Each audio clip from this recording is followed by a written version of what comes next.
You're listening to the Alchemical Tech Revolution, and I am your host, Wayne McRoy.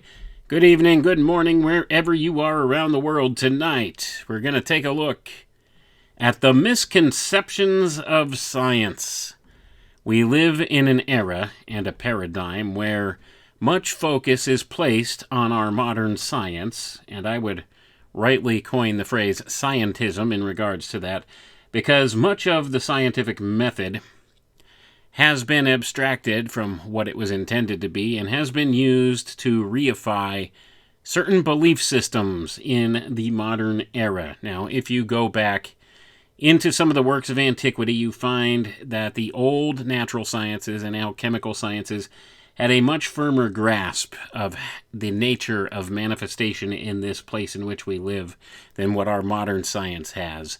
And mankind, in his hubris, has always attempted to reify his existent belief systems to engineer an objectification of things in this world, a way to quantify the certain phenomena that he looks at in order to obtain control over said phenomena. And a lot of this has to do with the nature of cause and effect. And it may not be what our modern science interprets it as. Everything in our modern science is construed as some physical, material world cause and effect sequence. And when you begin to understand that the causative factors of things that happen in this place do not necessarily originate in physical, material world reality here, but elsewhere, in some other realm, then you can begin to understand the true nature of things. Now, man, like I said, in the modern era, largely only accepts as reality those things he can objectively weigh and measure, the quantification of everything, and thus he comes up with all of these different systems to do so. Things like quantum physics. That's exactly what the term means. Quantum, to count, to quantify a thing.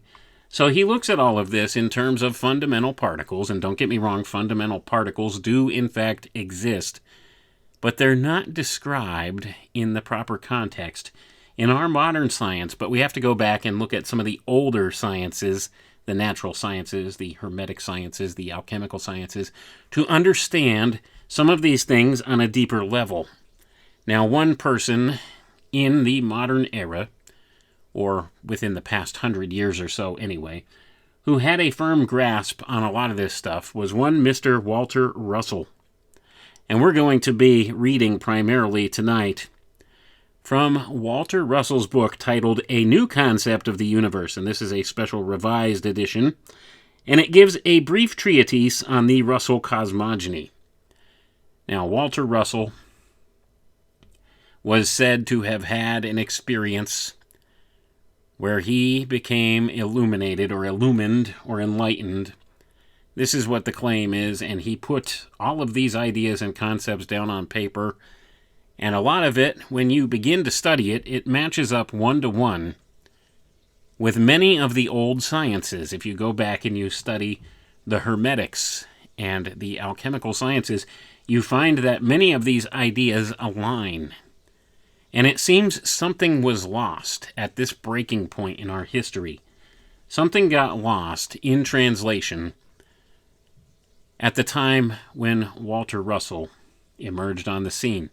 Just prior to that, in the late 1800s, in the realms of physics, the science of physics, there were those physicists who were heavily exploring the ideas of what you would call the principle of the ether and ether physics. And all of that went to the wayside with the introduction of Einstein's relativity theory. All of those things got pushed to the back burner. And slowly and methodically, the mainstream science that we have today began to push those things into the background and not acknowledge them and do everything in their power to discredit the notion of an ether. But this is one of the primary things we need to understand as being existent in order to explain adequately the phenomena that we see, because the mere physical presence and material world cause and effect sequences they try to hand us in their modern conceptions of physics are missing something. And what are they missing? They're missing the metaphysical side. Physics and metaphysics are the same thing, just two opposite sides of the same coin.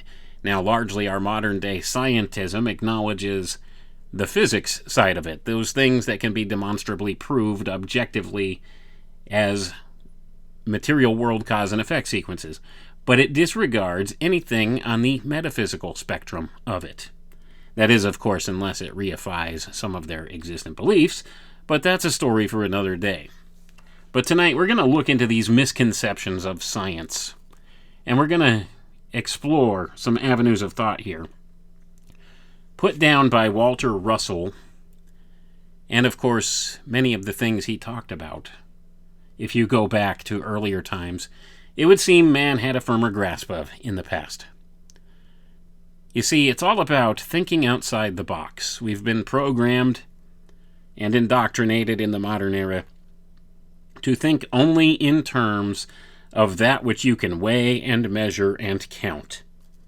That is our modern conception of science. And don't get me wrong, scientific method is a very valuable tool that we do have to use in this world for achieving certain things, but it is not the only manner of investigation into reality. And that's where we got it wrong in the modern era. They say, don't you trust the science? And they say things like, science is like magic except it's real. Really? Well, there are still certain phenomena that cannot be explained away by our modern science, so what do? They completely disregard that because they can't objectively put it in a little box and measure it and weigh it. So many of these subjective ideas, although they still exist, they are not subject to scientific method for observation and study, so it is a type of a limited system of understanding things. But they try to put everything into this paradigm, and it doesn't always work that way. You see, in order to have science, you need to also have the metaphysical side of it taken into account. And this is where we've gotten it wrong, and I'll let Walter Russell explain it to you, because he does so in a way that is easy to comprehend by just about everybody. So let's get right into it. Once in a while, in long century periods, some vast new knowledge comes to the slowly unfolding race of man through cosmically inspired geniuses or men of supervision who have an awareness of the reality which lies beyond this universe of illusion. This new knowledge is of such a revelatory nature in its time of coming that whole systems of thought, even unto entire cosmogonies, are rendered obsolete. When each cosmic messenger gives such new inspired knowledge to the world, the whole human race rises one step higher on that long ladder of unfolding which reaches from the jungle of man's beginnings unto the high heavens of ultimate complete cosmic consciousness and awareness of unity with God. Thus it is that man has ever been transformed by the renewing of his mind, with new knowledge given to him since his early beginnings through the Mahabharata and the Bhagavad Gita, and of the early Brahmic days through such ancient mystics as Lao-Tzu, Confucius, Zoroaster, Buddha, Plato, Aristotle, Socrates, Epictetus, Euclid, Muhammad, Moses, Isaiah, and Jesus, whose cosmic knowledge utterly transformed the practice of human relations of their day. Then dawned a new day of the gathering of so-called empirical knowledge, which is gained through the senses by research and observation of effects of matter in motion, rather than through the consciousness of inspired mind in meditation, which is the way that mystics and geniuses acquire their knowledge. Going to pause for a moment here. So now Walter Russell has laid down some foundations for us in this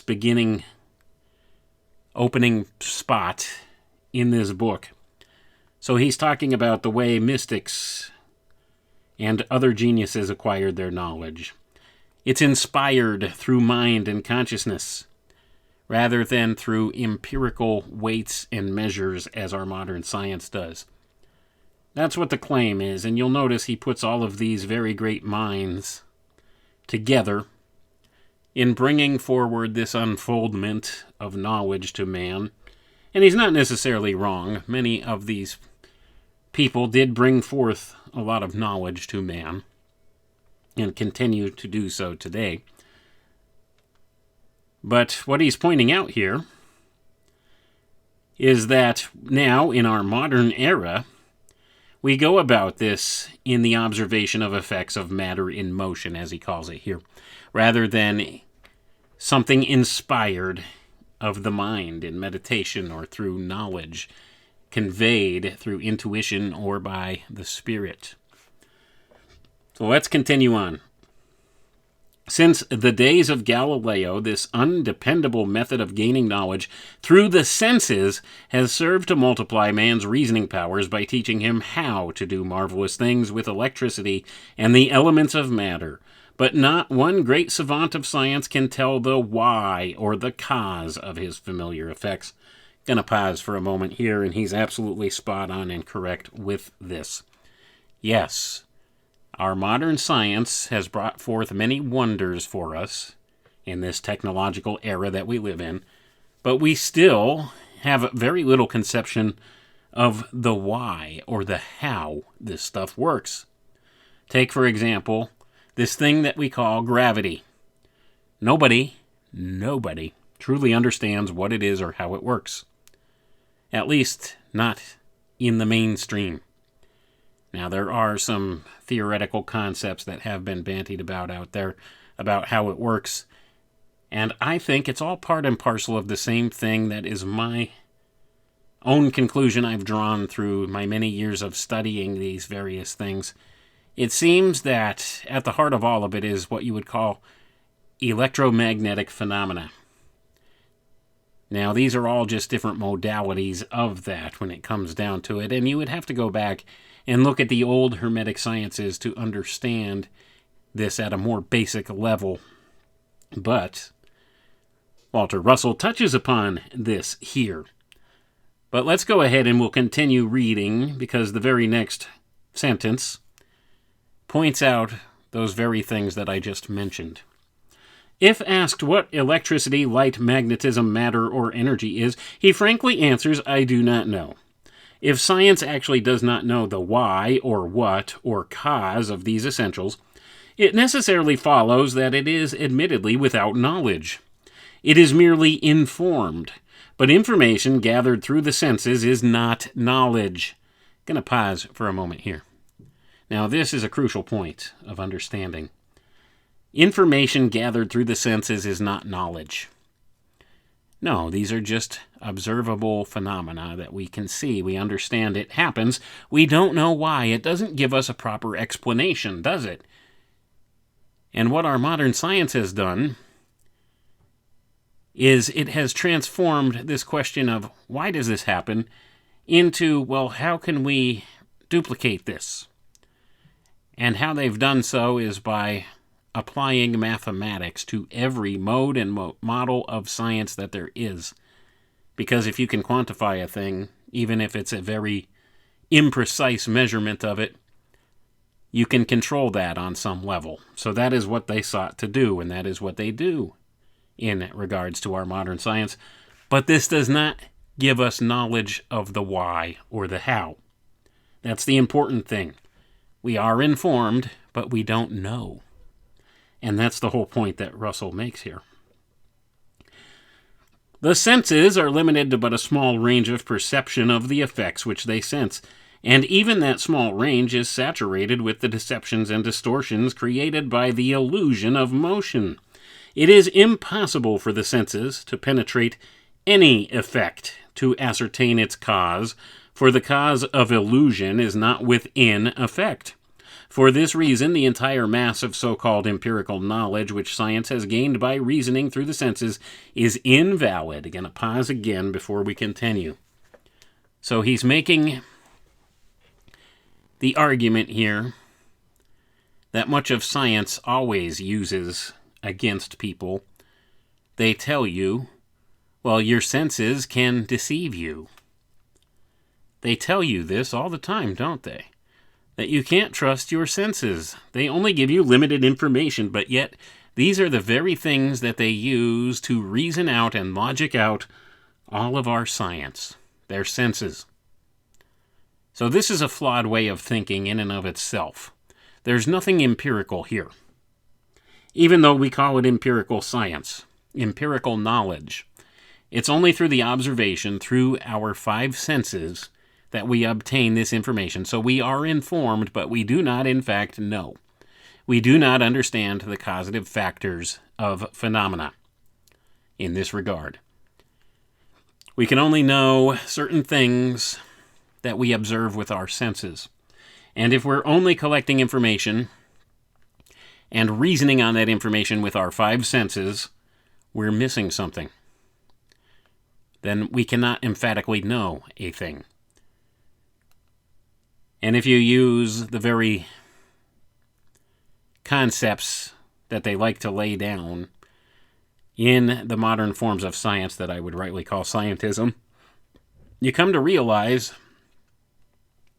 they will tell you that much of what you observe is illusion and that you can't trust your senses, but yet this is the thing that they base everything upon, is the things that they use their senses to determine. So if this holds true, if you can't trust your senses, how do you trust your conclusions that you come to through the data gathered with those senses? Sounds like a faulty foundation. So when you actually apply their own standards and logic and reasoning to it, you realize it's incomplete. So like I said, you cannot have a proper study of empirical science or physics without the obverse being present as well, the metaphysical, the supersensible. We need to incorporate that. And what is this speaking to? Well, this is primarily speaking to people trying to separate God out of the equation here. In no uncertain terms, separating the spirit from the physical, objective measurement that they can sense with their senses. The visible world, separating that from the invisible world. We can't do that because that does not give proper explanation for things. But let's go ahead and continue reading from Russell here. Let us examine some of these conclusions which form the basis of scientific theory and see why all present theory is invalid and why its entire structure has no resemblance to either nature's laws or its processes. And he says, I will now enumerate some of these unnatural theories. And the next section here, which is the section upon which we gathered the title for tonight's episode, is called Basic Misconceptions of Science. Number 1. The cardinal error of science lies in shutting the Creator out of his creation. Gonna pause for a moment before we continue any further. And this is at the heart and soul of all of it. This is why our modern conception of science is flawed. This is why scientism has become such a detrimental thing to humanity. Yes, we've been able to achieve some wonderful advancements in our science and technology, but something's missing. We don't understand the how or the why. Let's read on here. This one basic error topples the whole structure, for out of it all of the other misconceptions of light, matter, energy, electricity, magnetism, and atomic structure have grown. If science knew what light actually is instead of the waves and corpuscles of incandescent suns which science now thinks it is, a new civilization would arise from that one fact alone. Light is not waves which travel at 186,000 miles per second, which science says it is, nor does light travel at all. Gonna pause for a moment here. And this is wherein one of the changeover points in our culture took place. It was with the advent of Einstein's relativity theory and all of these things associated with the nature of light that switched in that era between the late 1800s and early 1900s. Much of these models of ether physics that were being looked at and these other explanations of phenomena got abandoned in lieu of relativity theory and various other things that arose from that. Another one that arose at that time was quantum theory. You see, it's all about trying to objectively weigh and measure everything. And that's what it was all about, and that's why they decided to try to measure the quote-unquote speed of light. Now, as Russell will point out here, there's no such thing as the speed of light, and light is not a wave. A wave is something that a thing does. It is not a thing in and of itself. So keep that in mind. So Russell continues and he says, the light of incandescent suns is but an effect of one of the two equally opposed electric pressure conditions which interweave this universe into visible solids and liquids surrounded by invisible gases of space. These two opposite electric conditions, which form the basis of the constitution of matter, are the compressed condition of gravity pressure and the expanded condition of radiation pressure. These two electric conditions are the equal and opposite pressures which make motion imperative and without which motion is impossible. Going to pause for a moment here. So now Russell is speaking in terms that the modern scientific paradigm would understand, but the definition here is slightly different than what the mainstream would accept it as. When you're thinking in terms of this compression and expansion, these energies, this is talking about a flow of energetic principles between the visible world and the invisible world. The world that we see, this physical reality, the manifestation of things, comes forth from what they would call the quantum vacuum in some of our modern ways of thinking, counter space, if you want to call it that.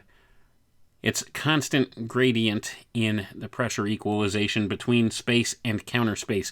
Counter space cannot really be adequately defined in a physical type way of thinking because it is a superphysical phenomena. Counter space, the quantum vacuum, that's what they would like to call it now. They agree that this exists. They just don't agree what to call it. Now, they would call this the ether back in the late 1800s, early 1900s, when they were pursuing this way of thinking. But now they have to reify it in other ways to fit their modern conceptions in science, or misconceptions, as we should rightly call them. But at any rate, that's what Russell is speaking to, pressure gradients in the ether. The ether is the key to this. This is the substrate upon which our physical reality is built. It is a sub-layer of this physical material world in which we live.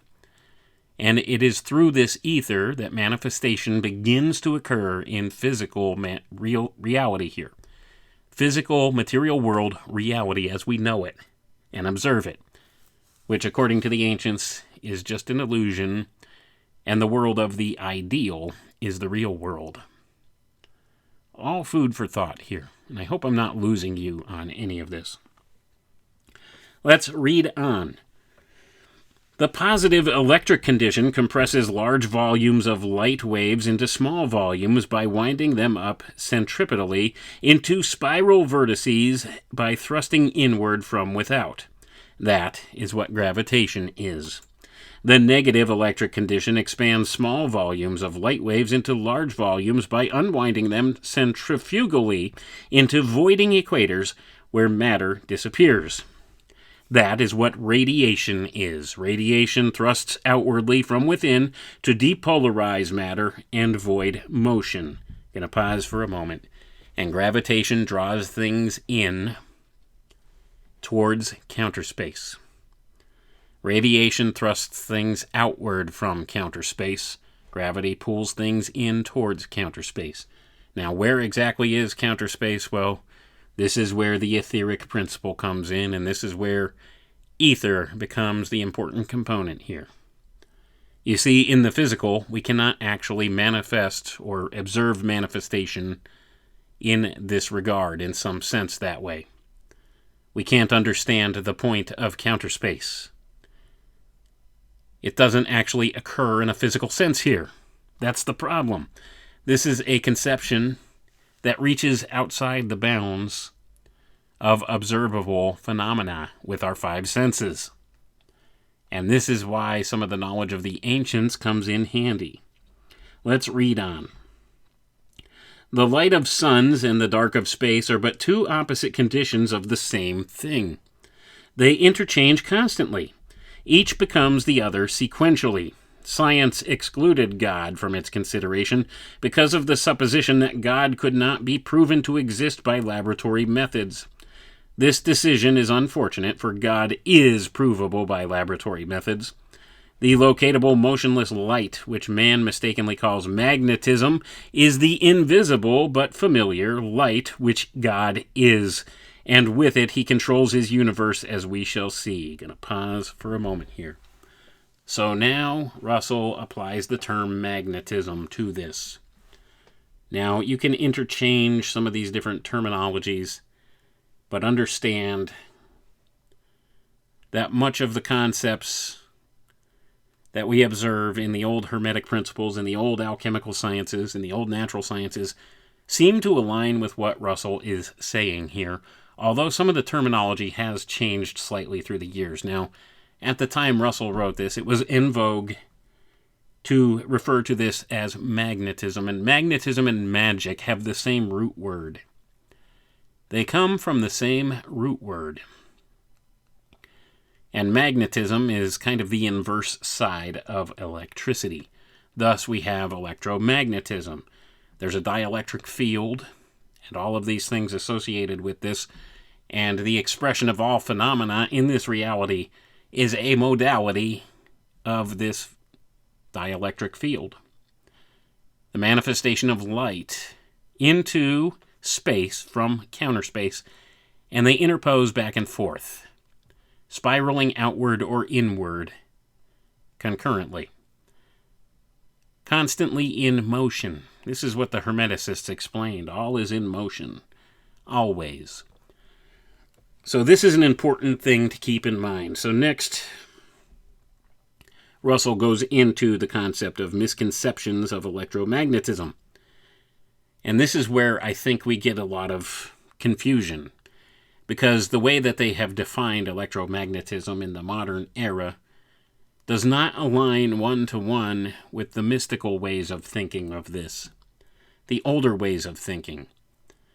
What they've tried to do is reify through mathematics some of the things they can achieve by manipulating this field, but they can't actively or rightly describe what this field is. That's the problem. They know it's there, but they don't quite understand how it works or what exactly it is. But they have found ways to manipulate it, so they do so by applying mathematics towards it. And this is all part of the quantification of everything as well. Because like I said, that's the whole point in weighing, measuring, or quantifying a thing. If you can do that, if you can quantify a thing, then that gives you some measure of control over it, even if it is an imprecise measure of control. And that is certainly what they've done. And they've been able to actually work out a pretty good amount of control over the phenomenon based upon their mathematical models. But they still can't adequately explain what it is or how it works. And that's the nature of our modern science. They don't know, and the best thing is they don't know that they don't know. They'll tell you all the things that they've been taught about it, and they'll try to sound really smart and educated about it, but at the end of the day, they really don't know. They don't know how gravity works or why. They don't know how electricity or magnetism work or why. They just know that it does what it does. Think about in nature. Is there a quantitative difference between a regular piece of metal and a magnetized piece of metal? There's nothing quantitatively different. It is a quality difference. And that is something they cannot explain. Why is this behaving differently now because it's magnetized? And they don't even adequately understand how something becomes magnetized. Not adequately, anyway. They can't explain the phenomenon. And it's an interesting juxtaposition here to keep that in mind, because I think this is at the core of everything. I've looked at a lot of this stuff for a good number of years, and it's amazing how, when you really delve back and begin to look, we really don't know a lot in a measurable scientific way about how and why this stuff works. We just know that it does work, and we know how to manipulate it. And they've done so quite a bit, and even more so within the auspices of special access programs than what they let on in the public view. They pursue a type of off-the-books physics and science in the special access programs in the black budget community, and they've been able to develop different technologies based upon some of these principles, because they've looked back at some of the ether physics explanations of things, and they've found validity there, and have been able to apply these. So it's through this sort of merging of these old knowledges about the nature of things and some of their mathematical reifications that they give in our modern scientific paradigm. It's through the merging of these concepts that they've been able to develop some of these technologies and duplicate them and repeat the process. Make no doubt about it, those technologies do exist. And they're one of the biggest cover-ups in the history of the world right now that's been going on. But let's get back to what Russell says here. So the misconception of electromagnetism.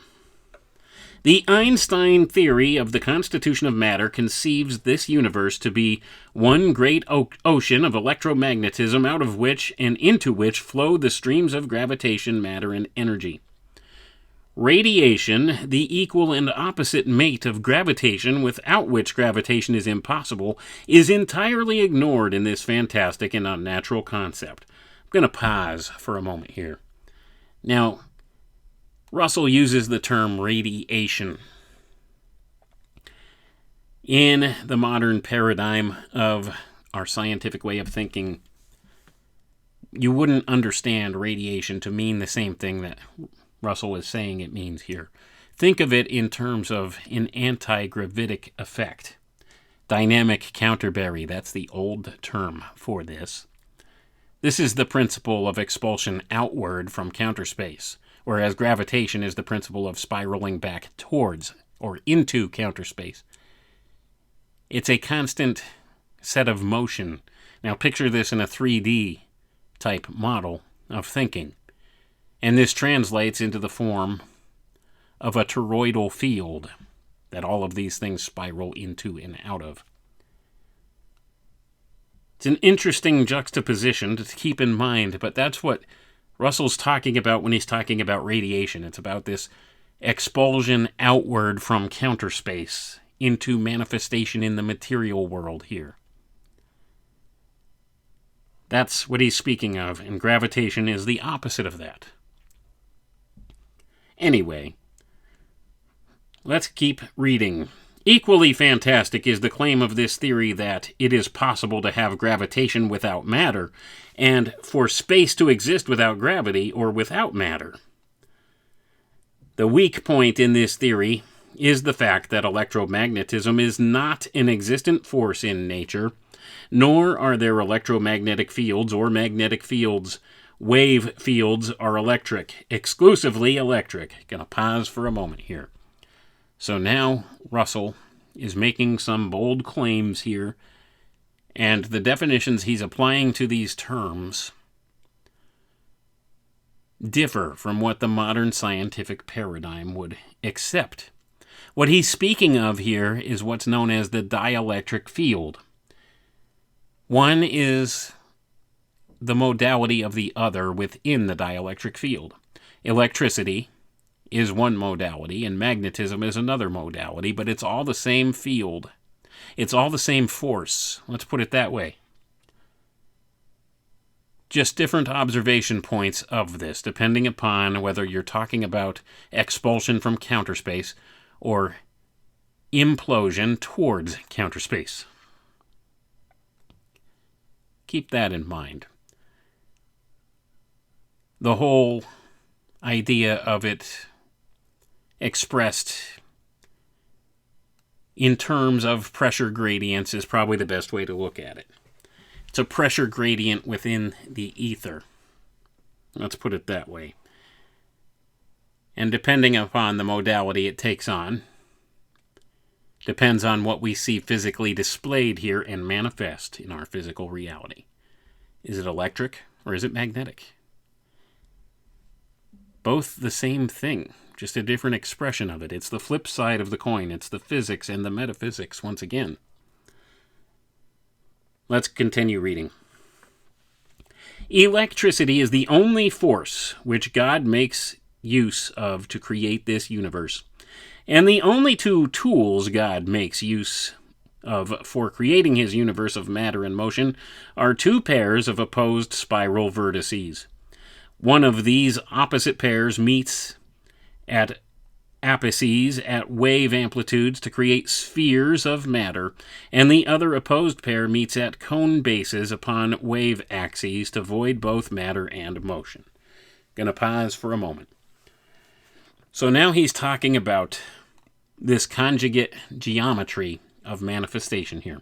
We have the toroidal field and we have the hourglass-shaped field, which commingle in this way. One is expulsion outward from counter space. The other one is implosion towards counter space. We have this toroidal field. Thus, things tend to manifest in terms of a sphere. When you look at some of these laboratory experiments that have been done, if you look at magnetic fields, they tend to take on this toroidal shape, and that's because that's how it manifests. This crosses over even into the biological realm. Look at an apple. Look at the shape of an apple. Cut that apple open. Where's the seed at? It's in the center. And the fruit itself forms outside the seed in a toroidal pattern. This would be the point of energy from counter space, which begins to manifest in the reality. It's where the seed is in the center of the apple, and then we have the matter that forms around that. I hope this is making sense to you. If you want further context into this, I would recommend checking out a book written by a guy named Ken Wheeler, who talks about this at length and applies all the mathematical concepts and everything to it, and is able to show this. And he also has a YouTube channel and I think a Substack now. Interesting fellow. He's got a lot of great ideas, and he actually gives a little bit more explanation into things than what Russell does here with this, and makes a lot of logical sense. So if you're interested in learning more about that, I highly suggest check out that guy's work. He's given me a great deal of understanding of a lot of this stuff, and being able to apply these models in different ways to see what it is that the old occultists were talking about. When you apply this to the electromagnetic phenomena that we see today, and understand it's all part and parcel of the same thing. This is all part and parcel of the nature of manifestation in this reality, and understanding this could potentially be world-altering if this is applied properly in the mainstream scientific way. Anyway, let's continue reading here. So, he says, these two pairs of opposed electric spiral vertices are the basic units which construct all matter. Together, they form the electric waves of motion which create the various pressure conditions which are needed to produce the many seemingly different elements of visible and invisible matter. Electricity is divided into two equal and opposite forces which thrust away from each other to build this polarized universe. When inability to thrust away from each other takes its sequential turn in the pulse of the universal heartbeat, depolarization voids all opposition. Thus, the universe consists of cycles of life followed by death, growth followed by decay, and generation followed by radiation, which expressed simultaneously and repeated sequentially forever without end. That which science calls magnetism and believes to be a force which has the power of lifting tons of steel, is God's still light, which balances and controls the equality of electric division.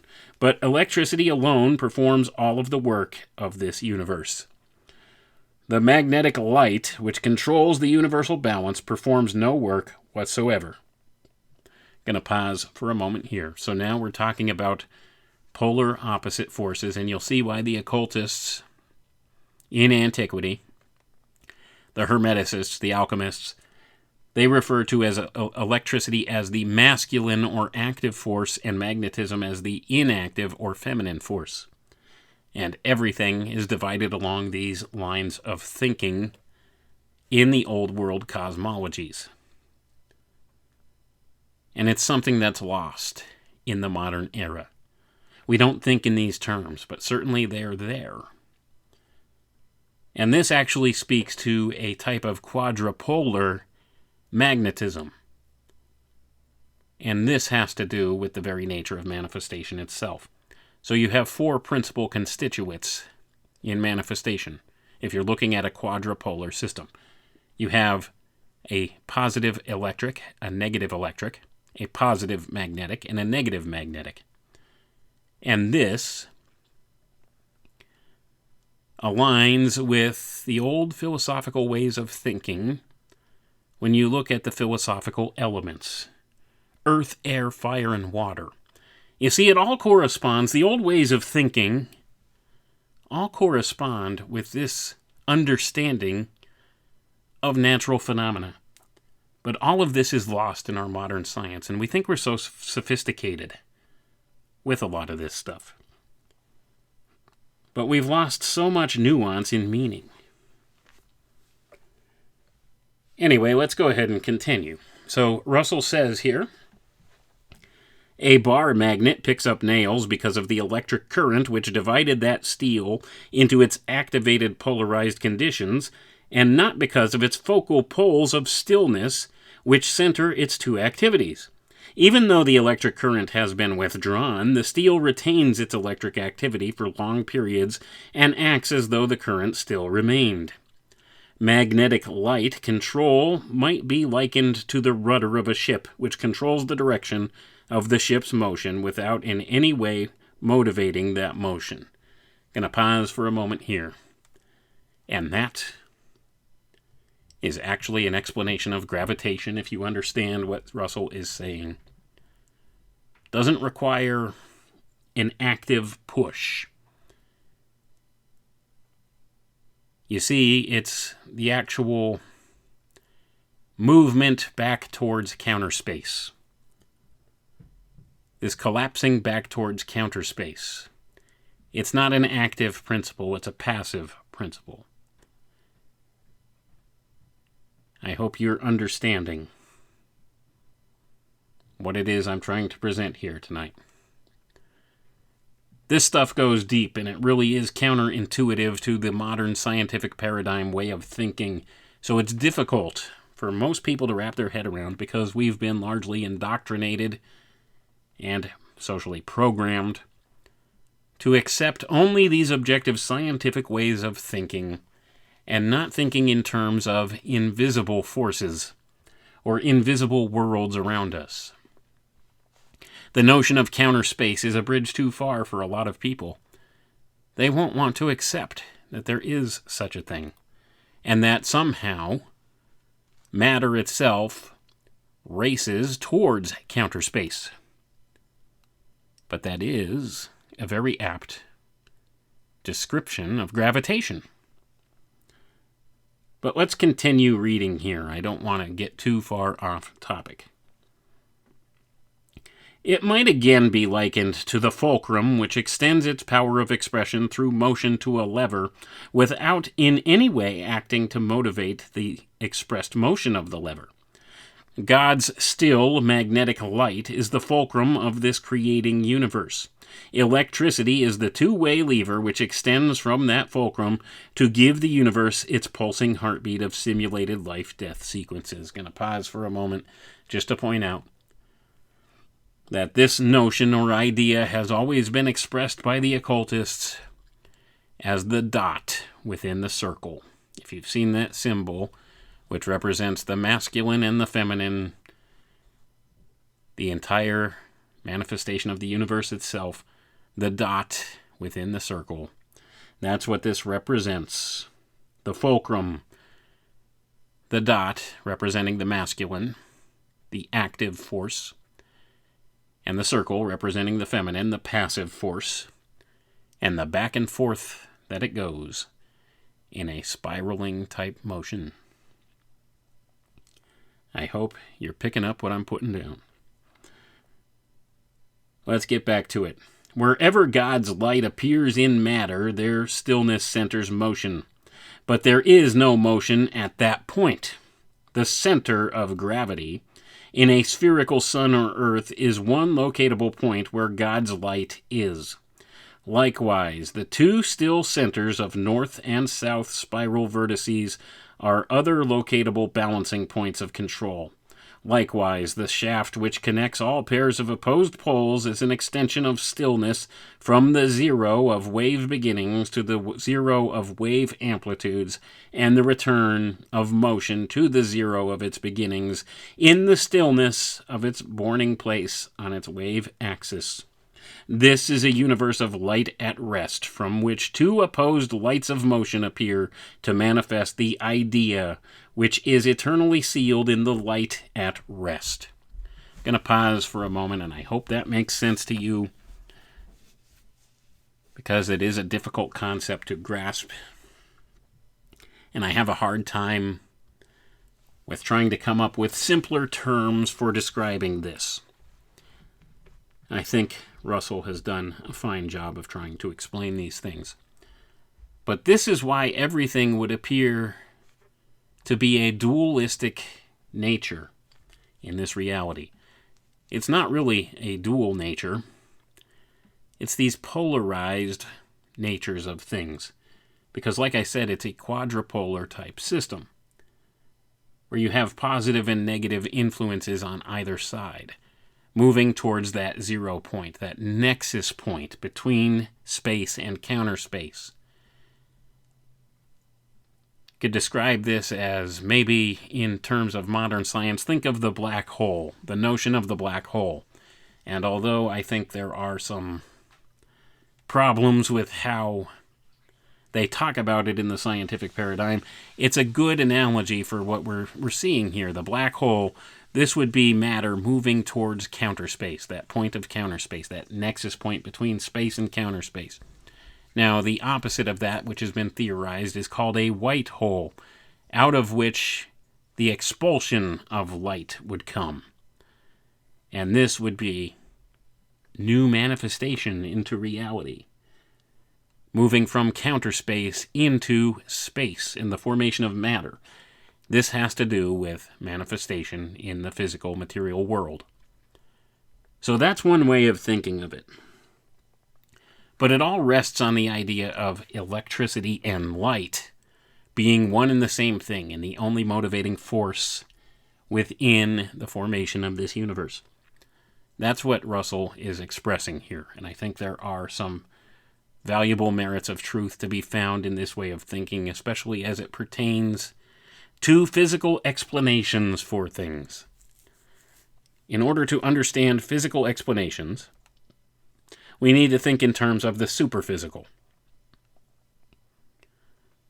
You can't just have physics without metaphysics. That's the point here.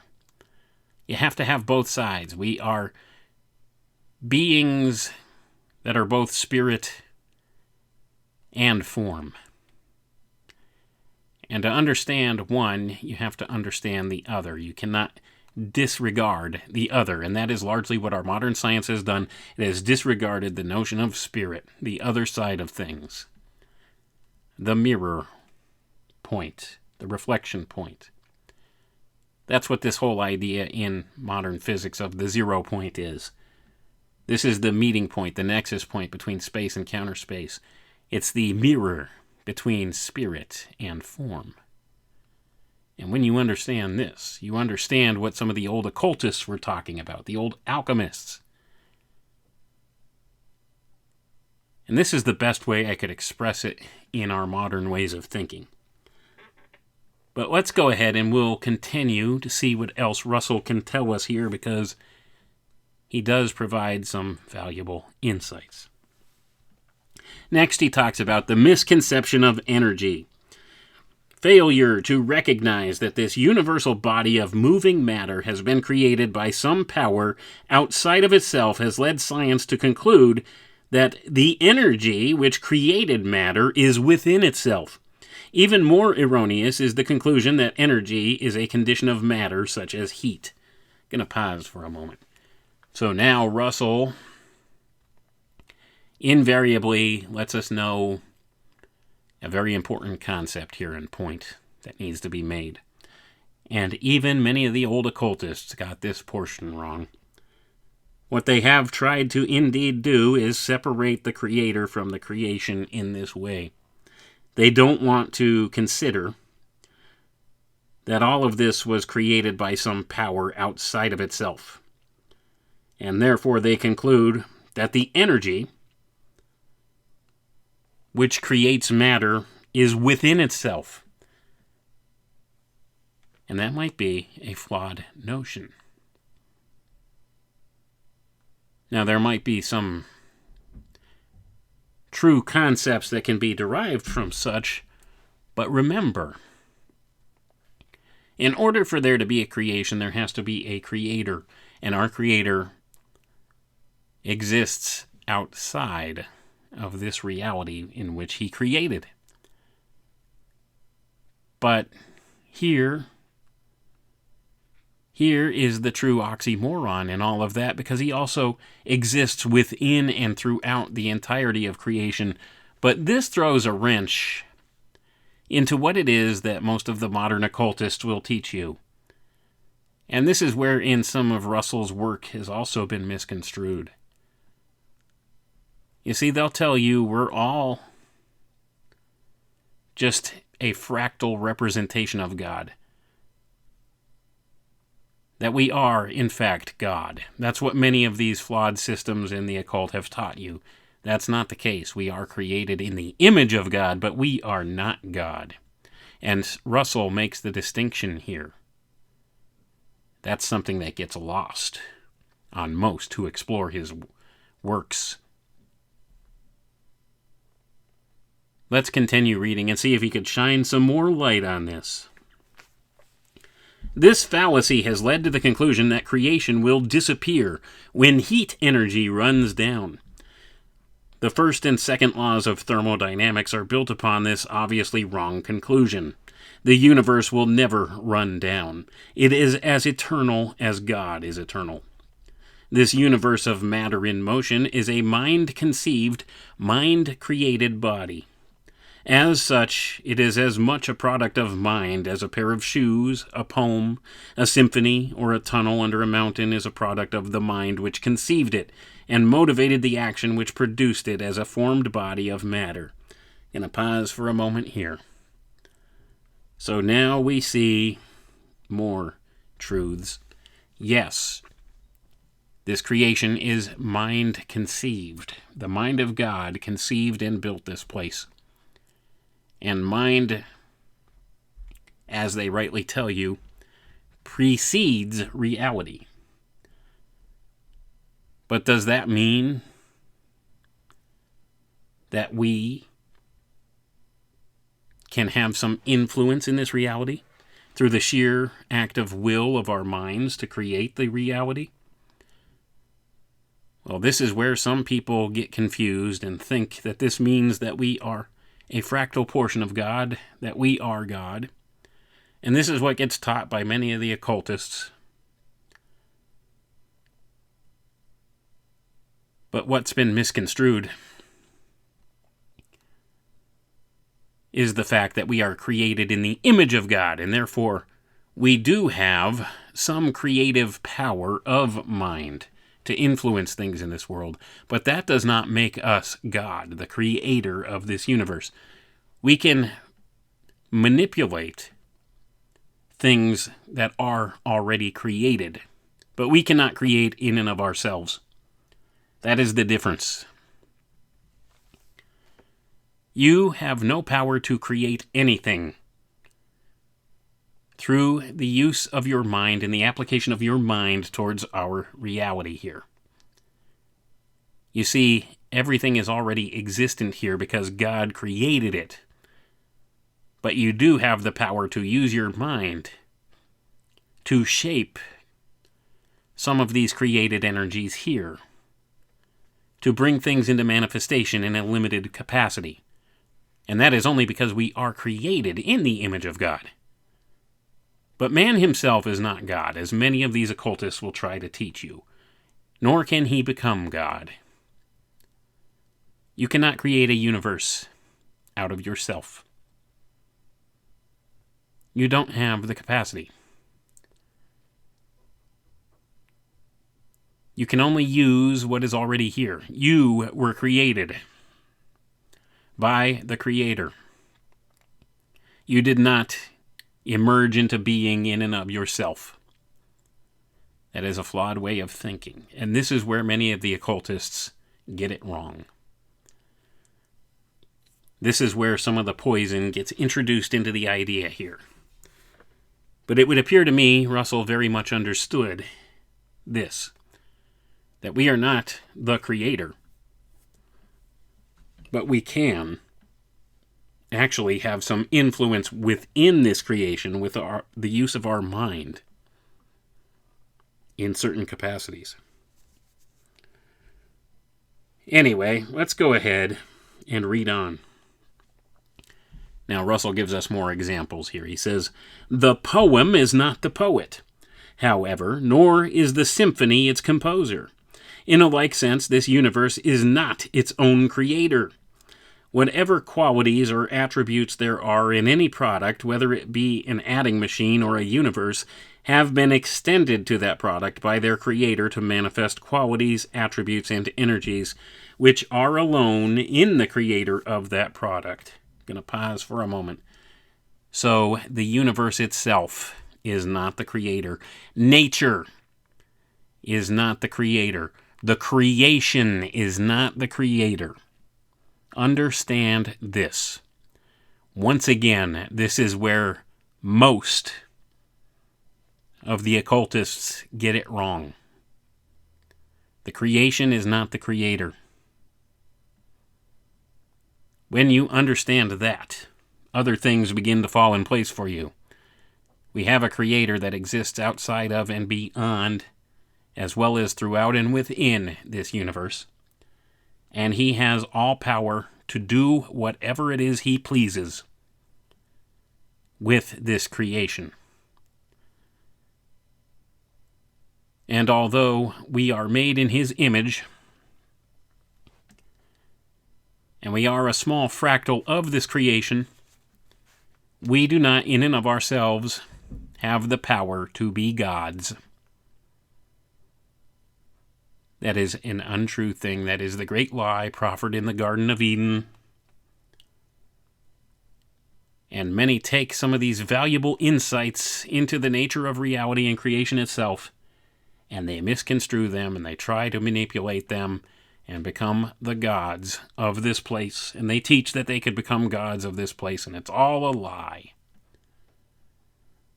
But Walter Russell seemed to understand what he was talking about here.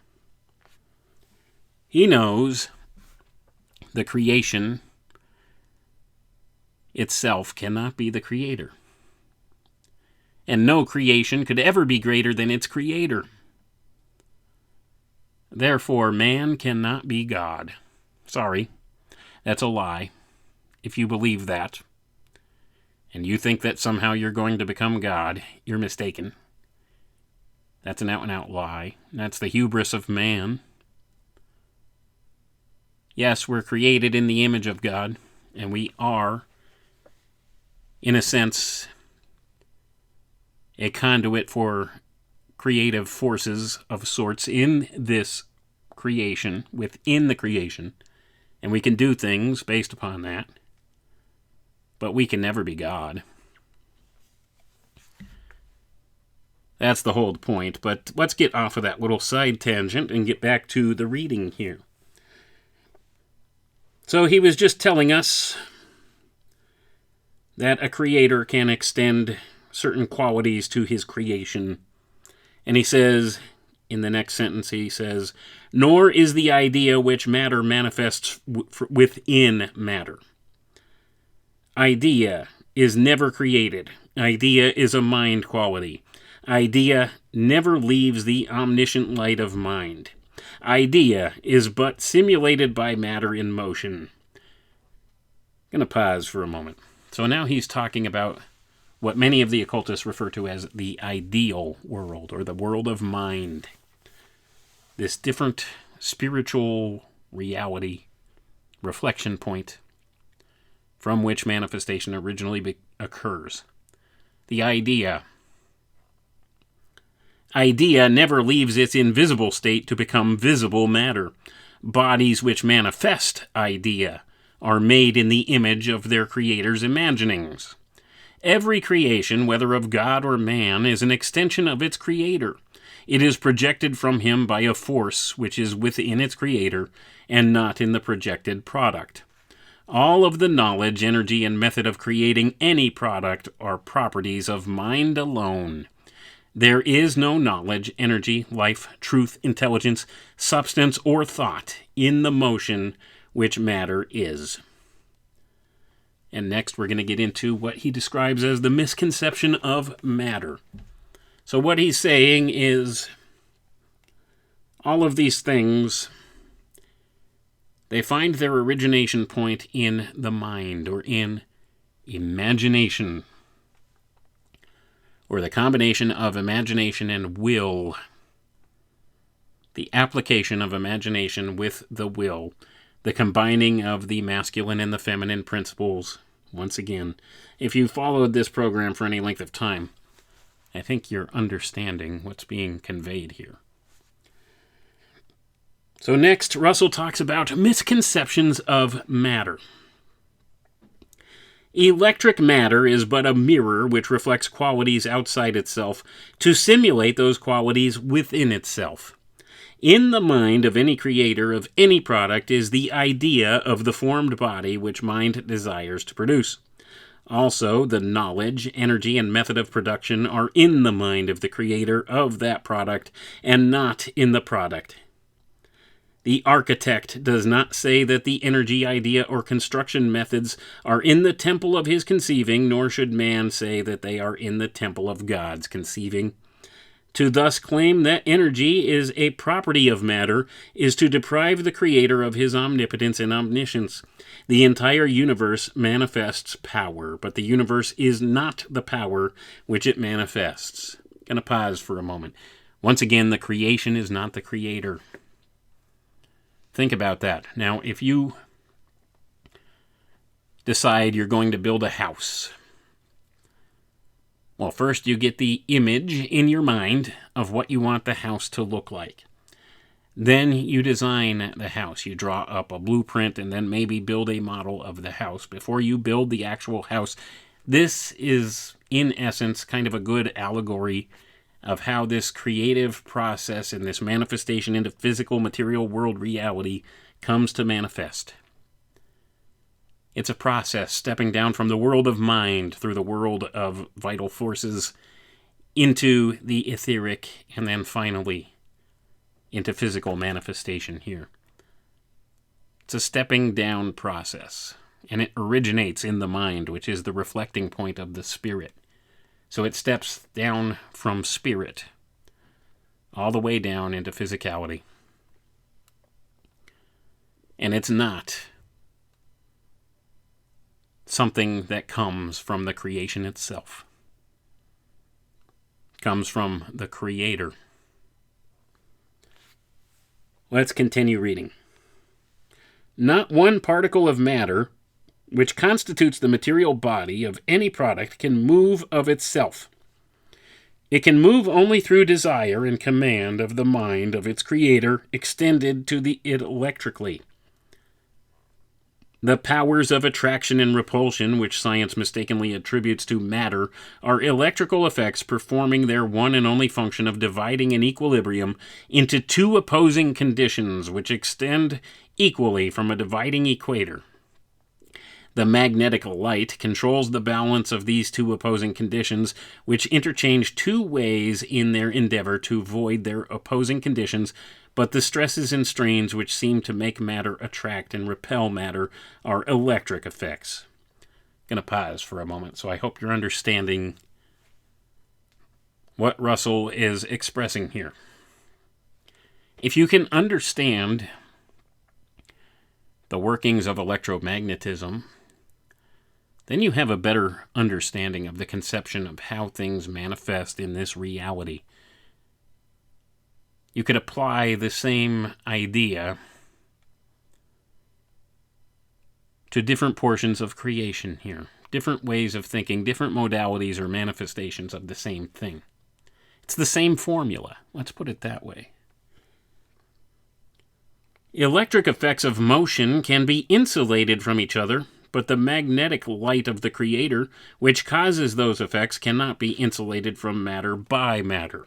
Electricity conditions all matter under the measured control of the one magnetic light, which forever balances the two electrically divided conditioned lights of matter and space. Divided matter strains to find balance in the zero of equilibrium from which it was divided. The senses of man are mightily deceived by the illusions of appearance which cause him to conclude otherwise. I'm going to pause for a moment. Now we're getting somewhere. So now we can understand. Our senses try to dictate what it is that we conceive of. And that's what's being referred to here. We're deceived by the illusions of appearance. And that's what's happened, especially within the auspices of the occult sciences. Many of the occultists have become convinced that the creation itself is the creator, but that's not the case.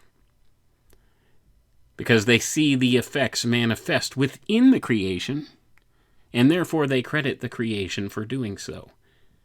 But the energy, or the animus to do so, comes from outside the creation.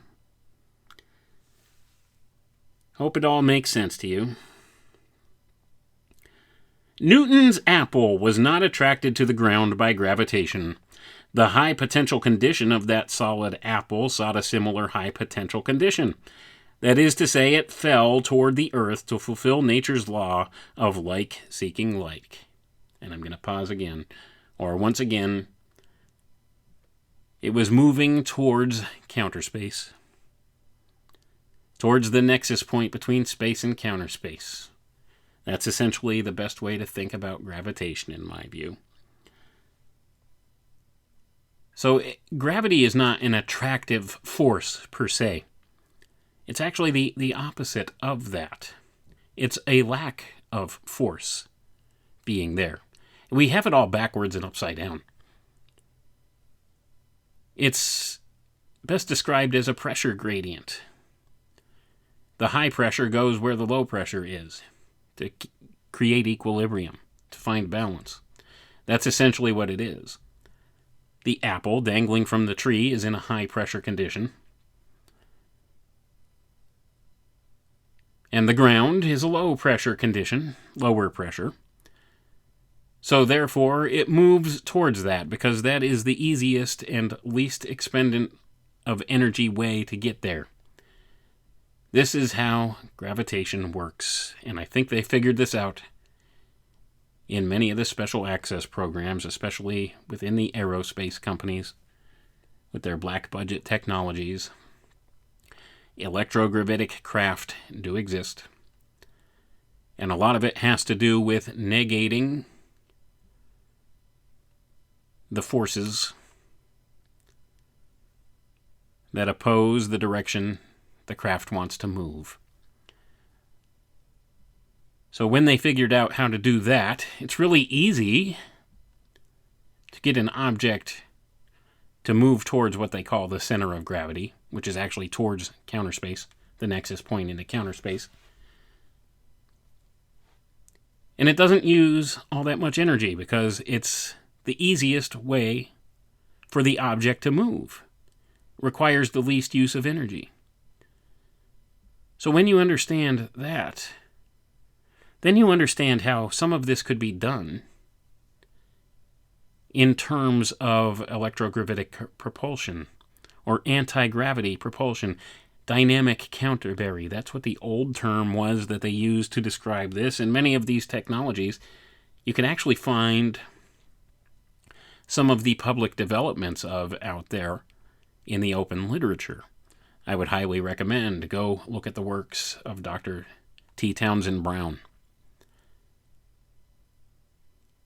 He developed something in the 1950s he called Project Winter Haven, and ever since that time, all of these promises that were in the scientific literature of the time in the 1950s, expounding the virtues of the potential of anti-gravity craft, all disappeared and went deep black after Project Winter Haven was introduced to the Naval Department.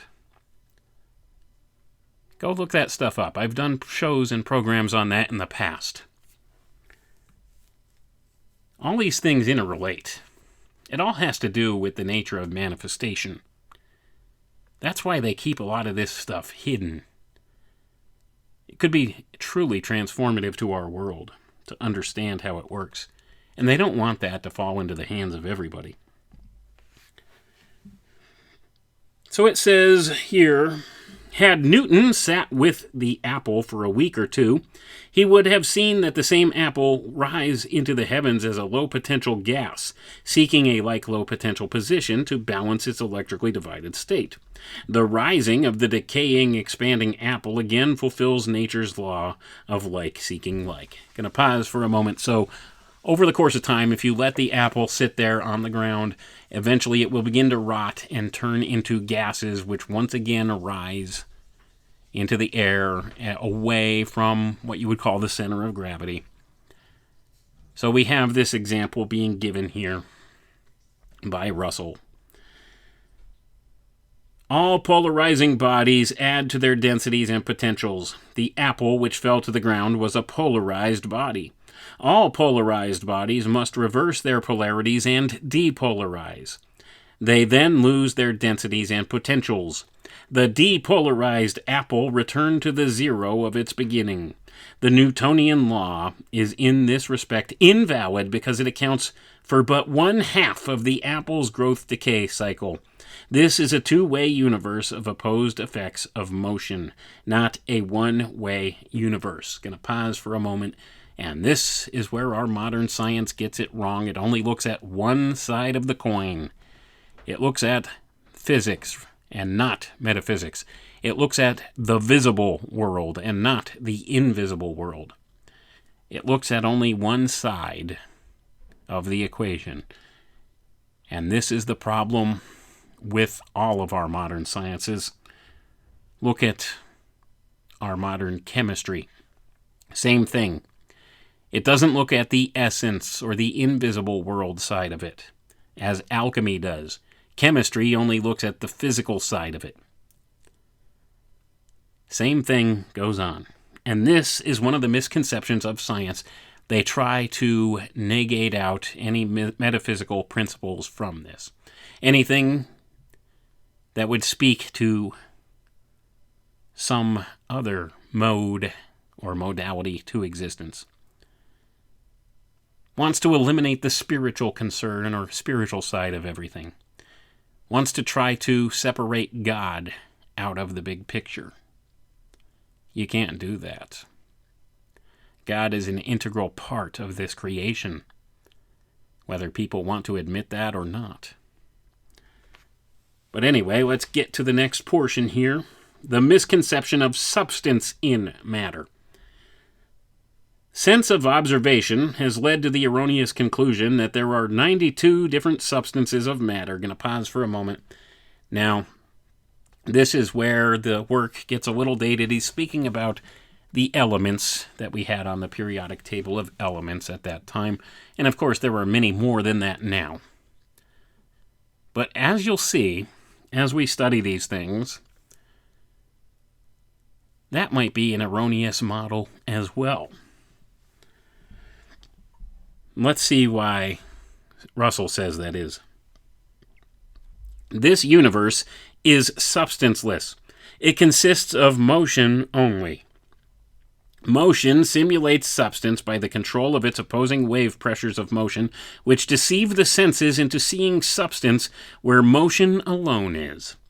The senses do not reach beyond the illusion of motion, nor do those who believe that they can gain knowledge of the secrets of this vast make-believe universe even faintly comprehend the unreality of this mirage of polarized light and motion, which they so firmly believe is real. Going to pause for a moment just to add, Nikola Tesla advised us that if we want to understand reality, we need to think in terms of frequency and vibration. That's what this is speaking to, this motion. Motion is frequency and vibration. It creates this illusion of these various substances, and all it is a higher vibratory rate of some of the core essentials. And maybe we'll get to that on a future program here. But let's see what else Russell can illuminate us about with this. Motion is two-way, for all motion is caused by the division of an equilibrium, and its extension in two opposite directions to create the two opposite conditions of pressures necessary to make motion imperative. One of these two conditions of electric motion thrusts inward toward a center to create a centripetal vortice to simulate gravity. On the other side of the dividing equator, the other condition thrusts outward from a center to create a centrifugal vortice to simulate vacuity. Moving waves of oppositely conditioned matter simulate substance, but there is no substance to the motion which simulates idea in matter. If a cobweb could move fast enough, it would simulate a solid steel disc, and it could cut through steel. If such a thing could happen, it would not be the substance of the cobweb which cut through the steel, it would be the motion which cut it. Gonna pause for a moment here. So now he's talking about higher vibratory frequency. You see, folks, what Russell was talking about and what many of the ancients knew and what people in some of the modern era, some of the really bright up-and-coming minds in this world are figuring out is essentially that this increased vibratory frequency creates matter as we understand it. So essentially, matter is just hard light. I've heard it described that way by people, hard light. That's what matter is in its varying degrees. At higher frequency rates, it requires a high degree of energy. And we've seen where science has actually created matter from light now. If you go and you look at the studies, you can find these. This is mainstream science. They talked about this. They've been able to actually begin to create matter out of energy. They've found out that this holds to be true.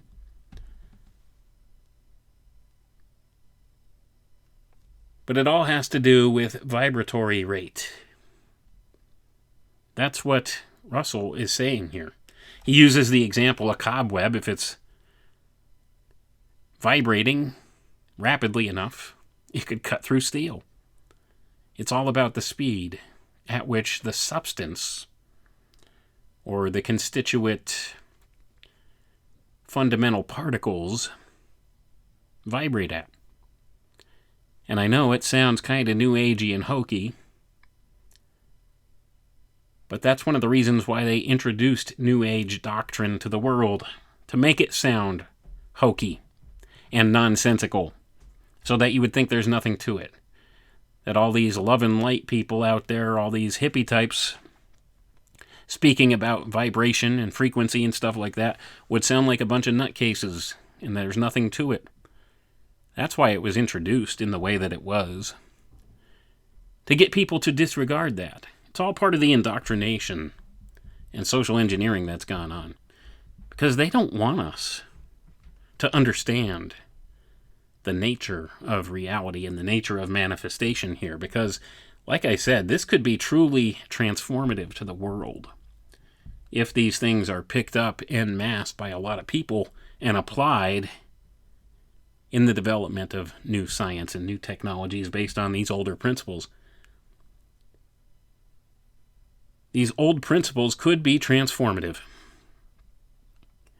could really change things for the positive if the right people could pick up on these ideas and apply them in productive ways that benefit all of humanity. That's why this program is called the Alchemical Tech Revolution. That is the revolution that I would like to see come about. Something for the good. Taking the old sciences and applying them with modern understanding for the benefit of all, rather than just for the select few moneyed interests in this world that keep these things and these ideas hidden in the auspices of secret society groups and black budget communities and all of this stuff for the purposes of power and control. These ideals, if applied correctly, could change the world in a massive way and make it better for the bulk of humanity. But they've hijacked these principles and kept them hidden from us. They've hidden the nature of reality from us. And they continue to confuse and belabor anybody who seeks to understand some of these core tenets. And they've used our modern science to program us into thinking in opposite terms. That this physical, material world is all that there is, and all phenomena could be explained away by some physical, material world cause and effect sequence, when nothing could be further from the truth. They try to create a situation where they separate the creator from his creation. They totally try to separate the spiritual concern or the reality of God from the people. They deny God in their science. And it's all part and parcel of this control scheme by these select few elitists who claim that they want to be the gods of this place, and they do everything in their power to manipulate us towards those ends. But certainly we could have a different future if we can understand these principles and apply them in proper ways. But let's go ahead and we'll get back to the reading here, and then we're going to close it up. So Russell informs us, fast-moving short waves simulate solids, while slow-moving long waves simulate the gases of space which surround solids. Waves of motion are substanceless, however. They merely simulate substance. Motion itself is controlled by the mind of the creator, who uses it to express his desire for simulating idea of mind by giving it a formed body. There is no other purpose for motion. Desire in the light of mind for creative expression is the only energy in this universe. All motion is mind motivated. All motion records mind thoughts in matter.